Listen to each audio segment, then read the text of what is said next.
बहुत सुंदर साफ सुथरा छवि के गाना भोजपुरी में बहुत दिनों के बाद आया है। ग्राउंड लेवल पे पब्लिक ने इसको प्यार दिया। बता दें कि भोजपुरी के बहुत अच्छे कलाकार विनय अकेला जी का गाना जो कि बहुत ज्यादा ट्रेंडिंग में चल रहा है, हेलो हेलो का सुना, उसी के उपलक्ष्य पे जो कि कहा जाए कि इन्होंने जो कि एक इवेंट शो रखे हैं और कहीं ना कहीं देखा जाए तो उसमें काजल राज भी आने वाली है। भोजपुरी के बहुत अच्छे एक्ट्रेस हैं, तो हम जानने का प्रयास करेंगे कि आज क्या क्या होने वाला है। सबसे पहले आपका स्वागत है।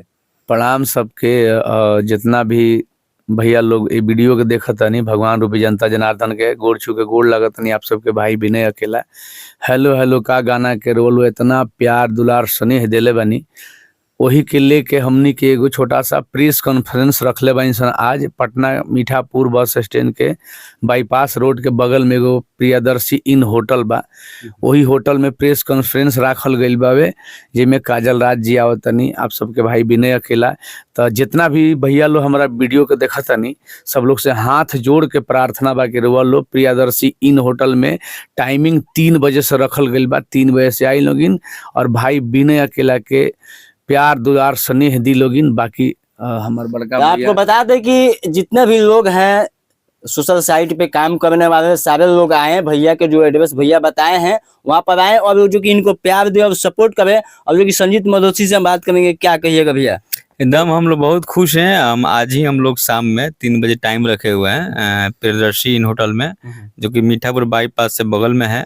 तो आप लोग सभी लोग जितने हमारे अगंतुक सज्जन हैं, हमारे मीडिया वाले भैया लोग हैं, चाहे रील क्रिएटर लोग हैं या ब्लॉगर लोग हैं, सबको यहाँ शाम 3 बजे किसी का स्वागत होगा, एकदम स्वागत है, वेलकम है, ठीक है ना।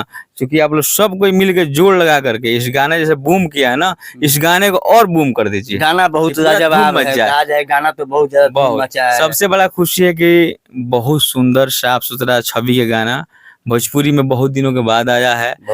ग्राउंड लेवल पे पब्लिक ने इसको प्यार दिया, सबसे बड़ा बात है, ठीक है। रील्स इतना बना है ना भैया, 2 लाख 5 दिन में रील बनना बहुत बड़ा बात है।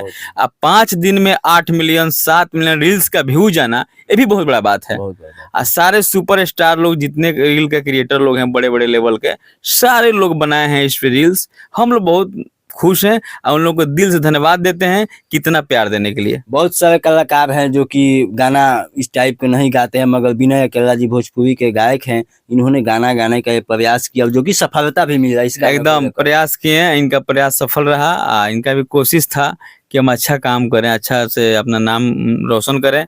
अब पब्लिक ने यही किया, यही प्यार दिया, हम लोग बहुत खुश हैं।